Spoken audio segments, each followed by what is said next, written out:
India आजकल, सच खबर हर पल। हेलो दोस्तों, नमस्कार। इंडिया आजकल में आपका स्वागत है। मैं हूं आईपीएस यादव।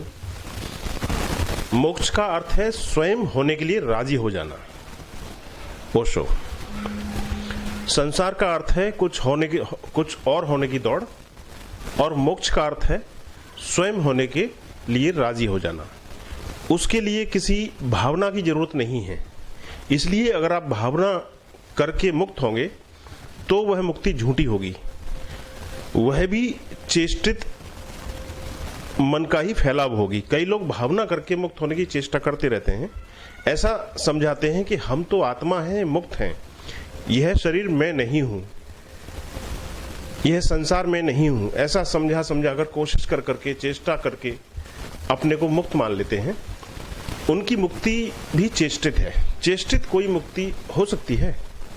जिसके लिए चेष्टा करनी पड़े वह मुक्ति कैसे हो सकती है? क्योंकि चेष्टा तो बंधन बन जाती है, और जिसको संभालना पड़े रोज रोज वह मुक्ति नहीं हो सकती। क्योंकि मुक्ति तो वही है जिसे संभालना न पड़े, जो है ही स्वतः स्फूर्त। नदी को नदी होने के लिए कोई चेष्टा नहीं करनी पड़ती। बादलों को आकाश में बादल होने के लिए कोई चेष्टा नहीं करनी पड़ती। आपके भीतर भी जो स्वभाव है वह नदी और बादलों की तरह है। उसे होने के लिए कोई चेष्टा नहीं करनी पड़ती, और आप हैं कि चेष्टा में लगे हुए हैं। इसलिए एक बहुत कीमती बात समझ लें। जो दुनिया में परम ज्ञान के संदेश वाहक हुए हैं, उन्होंने कहा है कि वह जो परम ज्ञान है चेष्टा रहित है, एफर्टलेस है।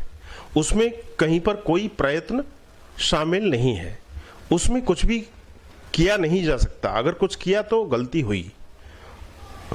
करना बस बंद कर देना है और कुछ नहीं करना है। यह जो करने का जाल है इसे छोड़ देना है, और तुम न करने में ठहर जाना है।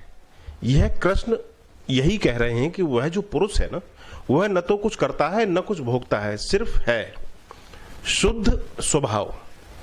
उस पुरुष को ऐसे शुद्ध स्वभाव में जान लेना और समझना कि सब कुछ प्रकृति ही करती है, और सब कुछ प्रकृति में ही होता है, और मुझ में कुछ भी नहीं होता। मैं हूं निष्क्रिय, प्रकृति है सक्रिय। कर्म मात्र प्रकृति में है और मैं अकर्म में हूं। ऐसी प्रतीति, ऐसा बोध, ऐसा इल्हाम, ऐसा एहसास, फिर कोई बंधन नहीं है, फिर कोई संसार नहीं है। हे अर्जुन, उस परम पुरुष को कितने ही मनुष्य तो शुद्ध हुई सूक्ष्म बुद्धि के ध्यान के द्वारा हृदय में ही देखते हैं, तथा अन्य कितने ही ज्ञान योग के द्वारा उसे देखते हैं, और अन्य कितने ही निष्काम कर्म योग के द्वारा उसको देखते हैं। तो कृष्ण कहते हैं वह जो परम पुरुष की स्थिति है, उस स्थिति को देखने के बहुत सारे द्वार हैं। कुछ लोग शुद्ध हुई सूक्ष्म दृष्टि के ध्यान से द्वारा उसे देखते हैं अपने हृदय में, और कुछ शुद्ध हुई सूक्ष्म दृष्टि से ध्यान के द्वारा। बुद्धि को सूक्ष्म और शुद्ध करने की अलग अलग प्रक्रियाएं हैं। बुद्धि साधारणतया स्थूल है, और स्थूल होने का कारण यह है कि स्थूल विषयों से वह बंधी हुई है। गीता दर्शन से यह ओशो का छोटा सा प्रवचन।